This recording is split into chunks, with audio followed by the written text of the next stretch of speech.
लग्नाची बेडी या मालिकेच्या 3 डिसेंबरच्या भागामध्ये रुक्मिणी आता रेश्माला घराबाहेर काढायला निघालेली असते। त्यावेळेला सिंधू म्हणते, काकू तुम्ही चुकताय। रुक्मिणी म्हणते, माझ्या घरातल्या मॅटरमध्ये बाहेरच्यांनी बोलायचा मी अधिकार नाही दिलेला आहे। सिंधू म्हणते, ठीक आहे मी नाही बोलणार, पण कॉलनीतली बाहेरची लोक मात्र बोलणारच। जोशी काकू माहिती आहेत ना, त्यांच्या सुनेला पाठवतील बघायला की रेश्मा घरात खरंच आहे की नाही, आणि तुम्ही तिला घराबाहेर पाठवलेत असं कळलं तर मात्र तुमची बदनामी करतील। आणि त्या कुलकर्णी काकू त्या त्यांच्या हास्य क्लबमध्ये हा विषय काढून तुम्हाला बदनाम करतील। बघा म्हणजे तुम्हाला काय वाटतंय ते। बाकीच्या लोकांनी हा विषय काढून तुमच्यावर तिचे शिंतोडे उडवले तर मात्र तुमच्या आता या सगळ्या गोष्टीला खूप वाईट परिणाम होईल। असं म्हणत सिंधू आता सिंधुगिरी करत रुक्मिणीला रेश्माला बाहेर काढणं कसं चुकीचं आहे हे सांगत असते। त्यावेळेला पुढे सिंधू सांगते, मला असं वाटते की एकट्या रेश्माची चूक नाहीये, चूक तुमची पण आहे। तसंही कुणावरती सुद्धा हात उगारणं ही चूकच आहे। रेश्मा, आत्ता काकूंचा निर्णय काहीही असू दे, पण पुन्हा जर काकूंनी तुझ्या बाबतीत असं काही केलं ना तर तू मला कॉल कर, मी लगेचच पोलिसांना घेऊन इकडे पोहोचेन, आणि मग मात्र काकूंचं काय होईल हे काही मला माहीत नाही। यावरती रुक्मिणी म्हणते, काय? आता सिंधू म्हणते, काय म्हटलात? सॉरी, चुकलं माझं, काय म्हटलात काय? यावरती रुक्मिणी म्हणते, म्हणजे कोणावरती हात उगारणं हा माझा स्वभाव नाही आहे, पण चुकून माझ्याकडून हे झालेलं आहे, पुन्हा माझ्याकडून असं होणार नाही। आणि सगळ्यावरती आता विरजण पडत रेश्माची बाहेर जाण्याची प्रोसेस पूर्णपणे विषय बंद होतो। सिंधूची सिंधुगिरी चालते आणि रेश्मा कायमची आता मात्र इथेच थांबते। तोपर्यंत आता सगळेजण डायलॉग बोलत असतात।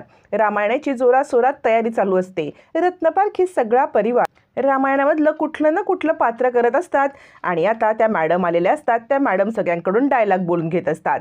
एक एक करत सगळ्यांचे डायलॉग चालू असतात। आणि आता सावी आणि इकडे विनू हे पण डायलॉग बोलत असताना ऋतुजा म्हणते, ही लवंगी मिरची कसं काय, म्हणजे फॅमिली ड्रामा आहे ना, मग या लवंगी मिरचीला इथे येण्याचं काम तरी काय? असं म्हटल्यावरती सावी सांगते, तुम्ही मला लवंगी मिरची का म्हटलात? ऋतुजा म्हणते, आहेसच तू। त्याच्यावरती राघव म्हणतो, लहान मुलांच्या मनावरती परिणाम होईल असं काही बोलू नये काकू आपण। यावरती सावी म्हणते, खरंच पोलीस काका तुम्ही किती चांगले आहात, म्हणजे माझे बाबा असते ना त्यांनी पण माझी अशीच बाजू घेतली असती, खरंच तुम्ही खूप चांगले आहात। असं म्हणत असताना आता मधू हसत असते। तिला रेश्मा म्हणते, बघा वहिनी, तुम्ही हे असं हसून सगळं घालवताय ना, पण एक दिवस तुमच्या हातातून सगळं निसटून जाईल। मग सिंधू सावीला बोलवते आणि म्हणते, सावी तुला काय सांगितलंय मी? सावी सांगते, एक कानाने ऐकायचं आणि दुसऱ्या कानाने सोडून द्यायचं। असं म्हणत सिंधुगिरी आता करणारी सावी सुद्धा मोठी झालेली असते। हे सगळं चालू असताना रेश्मा कान भरण्याचं काम करते आणि म्हणते, राणी वहिनी बघा, तुमच्या हातातून राघव भाऊजी आणि विनू हे दोघं निघून गेले ना की तुम्ही बसाल इथेच। ती बघा, आपला मुलगा आणि नवरा हे दोघं तुम्ही सांभाळा। सिंधू बघा विनूला सुद्धा आपल्या बाजूने किती करून घेते। मग मात्र मधू उठते आणि विनू, काय चाललंय तुझं, चल असं म्हणत तिकडून जात असताना पाण्याचा भरलेला तांब्या खाली पडतो मधूच्या धक्क्याने, आणि त्या पाण्यावरून मधू खाली पडते। मधूच्या पायाला जोरदार दुखापत होते आणि मधू ओरडायला लागते। मग सगळेजण मधूच्या भोवती गोळा होतात। तोपर्यंत सिंधू आता मधूचा पाय बघायला लागते। सगळेजण तिला बेडवरती घेऊन येतात। सिंधू मधूचा पाय बघते, त्यावेळेला सगळेजण घाबरलेले असतात। राजश्री म्हणत असते, काय झालं डॉक्टर, काही फ्रॅक्चर वगैरे तर नाही आहे ना? सिंधू म्हणते, ते आज नाही करणार, आपल्याला थोडा वेळ थांबावं लागेल। जर सूज वगैरे पायाला आली ना तरच समजेल फ्रॅक्चर आहे किंवा नाही, असं म्हणत सिंधू समजून सांगत असते। रत्नाकर म्हणतो, पण फार काही लागलं नाही ना?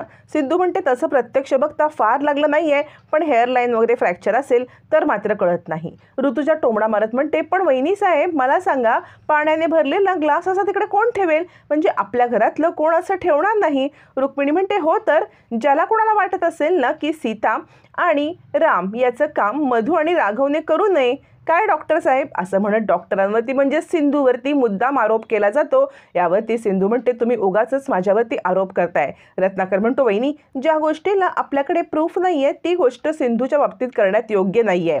असं म्हणत आता रत्नाकर आणि राजश्री पुन्हा एकदा सिंधूची बाजू घेऊन तिच्या ठाम उभे राहतात।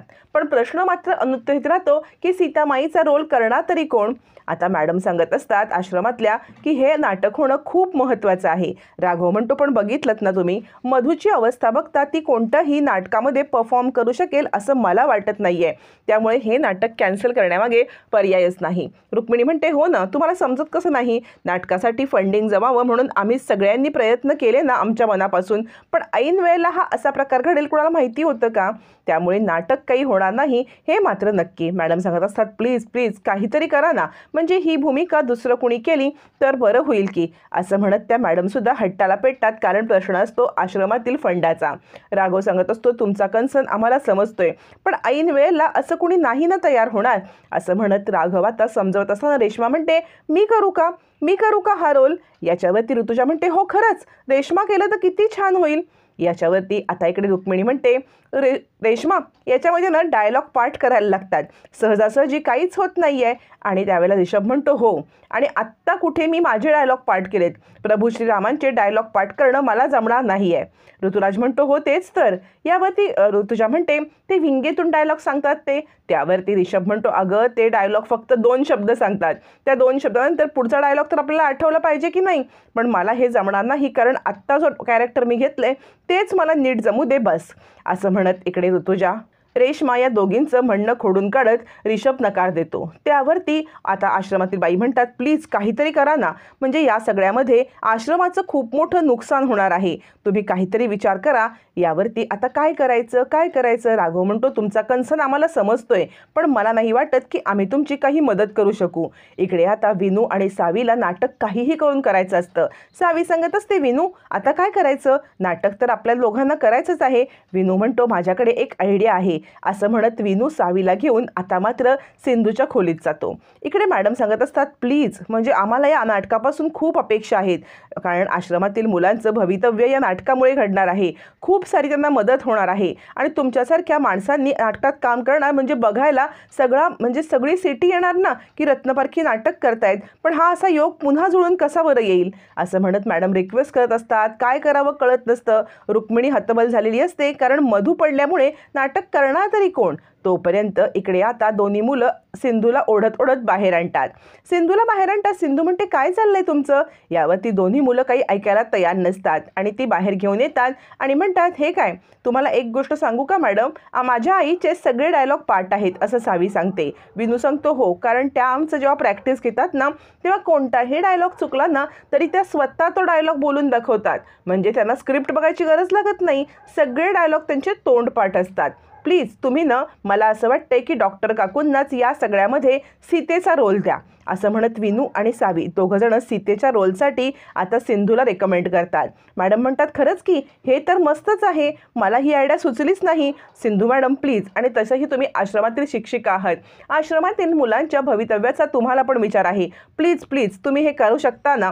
याच्यावरती सावी म्हणते आईचे सगळे डायलॉग तोंडपाठ आहेत, म्हणजे सीतेचा रोल जर कोणी करत असेल ना तर ते आईशिवाय दुसरं कोणाला ऐत्या वेळेला जमणारच नाही, असं म्हणत सावी आणि विनू दोघंजणं सिंधूचे डायलॉग पाठ असल्याचं सांगतात.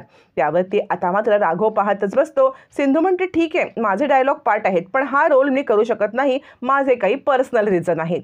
यावरती मॅडम म्हणतात प्लीज, अहो तुम्ही आश्रमातील शिक्षिका, आश्रमातील मुलांबद्दल तुम्ही नाही विचार करायचा तर कोण विचार करणार, प्लीज प्लीज विचार करा.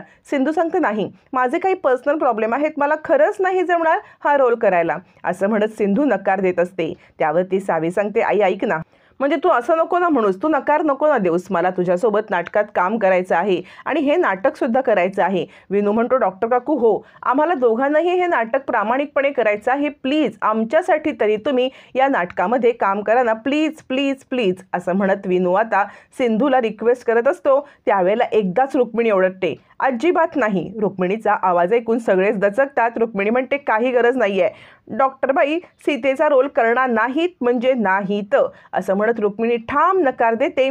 सगळेच जण तिकडे पाहायला लागतात. तेव्हा ऋतुराज म्हणतो हे बघ सिंधू, तू जर नाटक केलं नाहीस तर नाटक होणार नाही, प्लीज एकदा विचार कर, आश्रमातील मुलांसाठी तरी हे कर. यावर ती रुक्मिणी चिडते आणि म्हणते रत्नाकर विनूचं ठीक आहे, तो लहान आहे, तुझं काय, तुला पण समजत नाही का की सिंधू हे नाटक करणं योग्य नाही आहे. रत्नाकर म्हणतो काय झालं, नाटकच तरी आहे ना ते, त्यामुळे सिंधू नाटकात काम करणार. ऋतुजाला हे काही आवडलं नसतं, रुक्मिणीला आवडलेलं नसतं, राजश्री बिचारी काही बोलतच नसते. रत्नाकर म्हणतो जर आश्रमाचं फंडिंग होत असेल तर सिंधूने काम करण्यामध्ये काय हरकत आहे, असं म्हणत रत्नाकरने पण त्याच्यावरती मोहर लावलेली असते.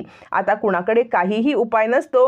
अचानकपणे नियतीनेच सिंधूचा मान सिंधूला मिळवून दिलेला असतो. ऐन वेळेला राणी पाण्यावरून पडून सिंधूला हा मान मिळत नियतीने पुन्हा एकदा सिद्ध केलेलं असतं की सिंधू हीच राघवची बायको आहे. आता नाटकाच्या दरम्यान घडणाऱ्या घडामोडी आणि आता नाटकामध्येच सावी ही कशी काय राघवची मुलगी आहे या सगळ्याचा होणारा उलगडा एपिसोड भाग 2 मध्ये पाहणार आहोत.